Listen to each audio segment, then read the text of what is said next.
తాజా అంశాన్ని చూస్తున్నాం. పిఠాపురంలో ఏఈ నోకరాజు కుటుంబం ఆత్మహత్య కేసులో కీలక పరిణామం వెలుగులోకి వచ్చింది.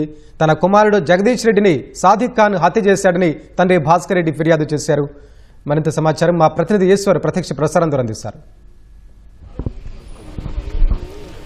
రైట్ వెంకటేష్, కాకినాడ జిల్లా పిఠాపురము పంచాయతీరాజ్ శాఖ విభాగంలో ఏఐగా పనిచేస్తున్నటువంటి నోకరాజు ఆదివారం రాత్రి కుటుంబంతో సహా ఆత్మహత్య చేసుకోవడం కలకలం రేపింది. ఈ ఘటనలో ఇప్పటికే ఈ ఘటనకు సంబంధించి ఏఈ నోకరాజు మృతదేహం సోమవారం రాత్రి గోదావరి నదిలో లభ్యమైంది. ఇక నోకరాజు భార్య మీనా, అదేవిధంగా కుమార్తె సౌజన్య కోసం అయితే గాలింపు చర్యలు అయితే ముమ్మరంగా కొనసాగుతున్నాయి.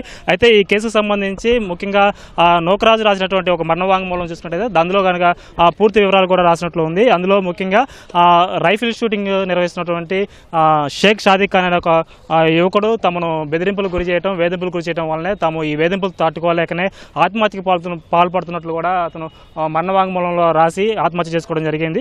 దీనిపైన పోలీసులు కేసు నమోదు చేసి దర్యాప్తును అయితే ముమ్మరంగా చేశారు. ఇప్పుడు దీనికి సంబంధించి కాకినాడ 2 టౌన్ పరిసర ప్రాంతాల్లో నివాసం ఉంటున్నటువంటి షేక్ షాదిక్ ఖాన్ కోసము ఆదివారం రాత్రి నుంచి కూడా పోలీసులు గాలింపు చర్యలు చేపట్టారు. ఇప్పటికే పోలీసులు మొత్తం కూడా 10 బృందాలుగా, ఇటు రాజమండ్రి పోలీసులు అదేవిధంగా కాకినాడ పోలీసులు మొత్తం కూడా 10 బృందాలుగా ఏర్పడి షాదిక్ ఖాన్ కోసం అయితే గాలింపు చర్యలు అయితే ముమ్మరం చేశారని చెప్పుకోవచ్చు. అయితే ఈ కేసుకు సంబంధించి మరొక కొత్త కోణం అయితే వెలుగులోకి వచ్చింది. ఈ కేసులో ఎవరైతే నోకరాజు కుమార్తె సౌజన్య ఉన్నారో, సౌజన్య భర్త జగదీష్ రెడ్డి, ఇతను గత నెల జూలై 2వ తేదీన అనారోగ్యం కారణంగా మృతి చెందడం జరిగింది. అయితే ఇక్కడ నిన్న ఈ కుటుంబంతో సహా అందరూ ఆత్మహత్య చేసుకున్న ఘటనలో ఈ ఏఈ నోకరాజు వియ్యంకుడు భాస్కర్ రెడ్డి నిన్న గోదావరి నది ఒడ్డుకు వచ్చారు. ఇక్కడ రాజమండ్రిలోకి వచ్చేసి మనవడు కార్తీక్ రెడ్డితో మాట్లాడడం జరిగింది.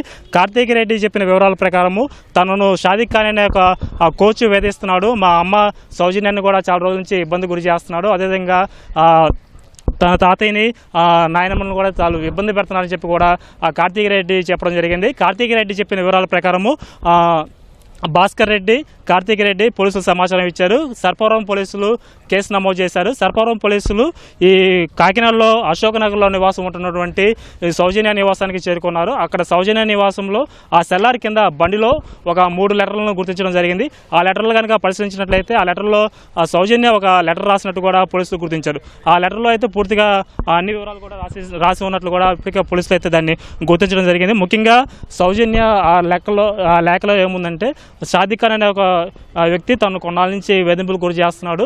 తన కుమారుడు కార్తీక్ రెడ్డి గత కొంతకాలంగా షాదిక్ ఖాన్ దగ్గర రైఫిల్ షూటింగ్ నేర్చుకున్నాడు. ఈ సమయంలోనే అతను తనకు పరిచయం అయ్యాడు. ఇటీవల తన భర్త చనిపోయిన తర్వాత సహాయకారిగా ఉంటానని చెప్పేసి తనతో పరిచయం ఏర్పాటు చేసుకున్నాడు.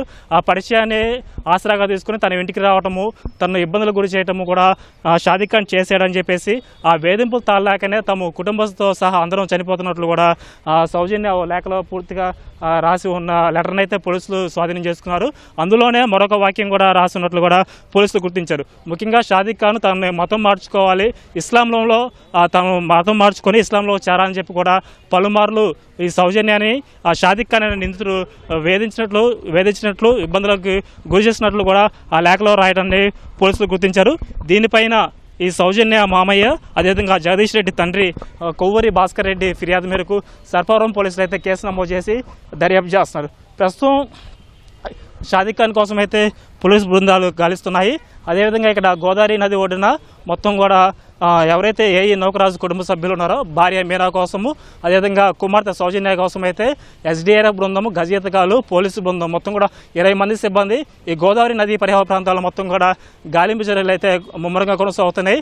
మొత్తం అన్ని ప్రాంతాలు కూడా జల్లెడి పడుతున్నారు. ప్రస్తుతం ఈ రాజుకి కొనుక్కున్నందుకు కూడా ఇక్కడ గజయితగాలు, ఎస్డీఆర్ఎఫ్ బృందాలు ముమ్మరంగా అయితే ప్రయత్నం అయితే కొనసాగుతుంది. ఇది ఘటనకు సంబంధించినటువంటి తాజా సమాచారం. Over to you. ధన్యవాదాలు ఈశ్వర్.